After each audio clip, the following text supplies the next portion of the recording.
So my name is Mike Follet. I'm the CEO of Lumen, the attention solutions company.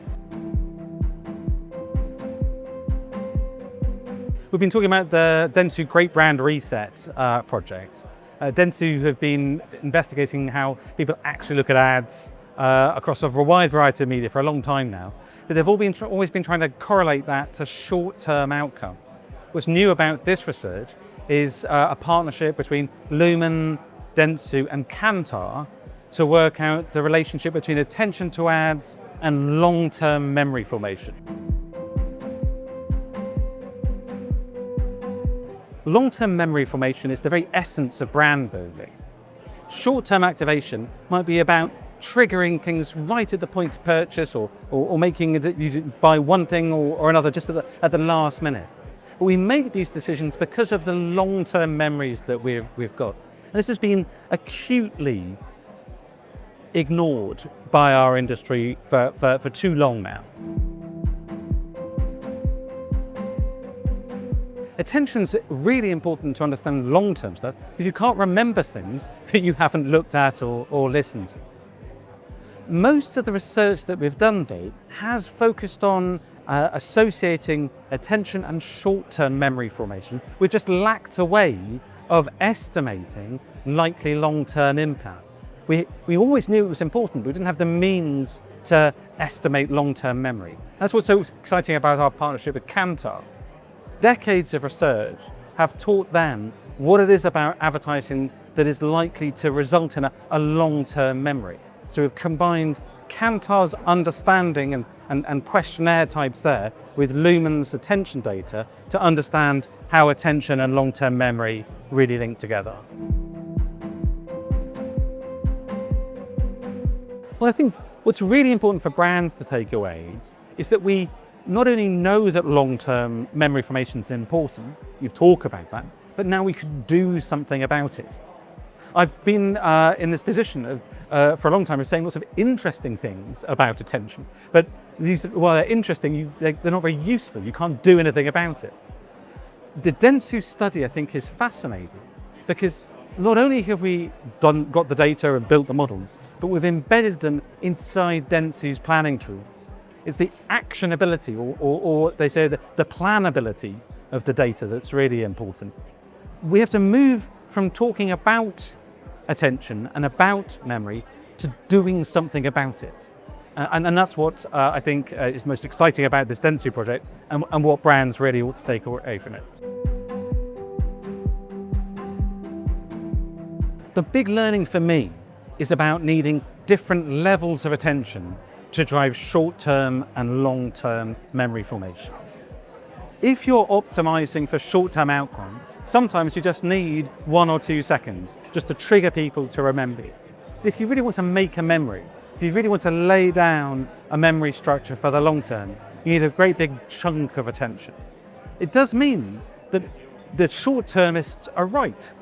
All you need is a little bit of attention, but the long-termists are right as well. We can both be right. It's about making sure we understand what's the right amount of attention to drive the long term and the short term.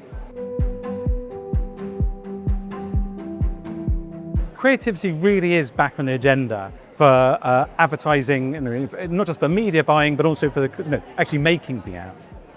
What we've been able to show is that different media generate different sort of ranges of attention. Half-decent creative can do 2 things.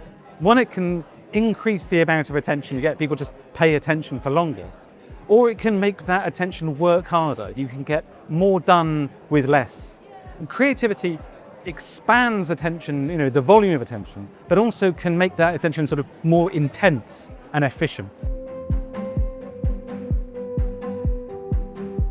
The next step for the brand reset has to be about expanding the scope, having an understanding of how these effects work, not just for video, but for all forms of advertising.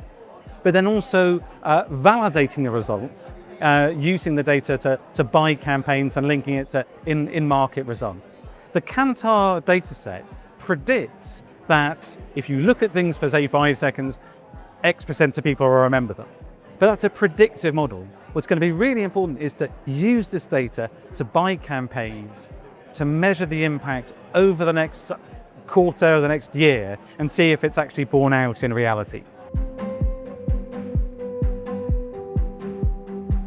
At Lumen, we've been an AI company for a very long time. You need a lot of machine learning and a lot of AI to work out where the eyes are looking, and then you need powerful predictive models that are often built with AI.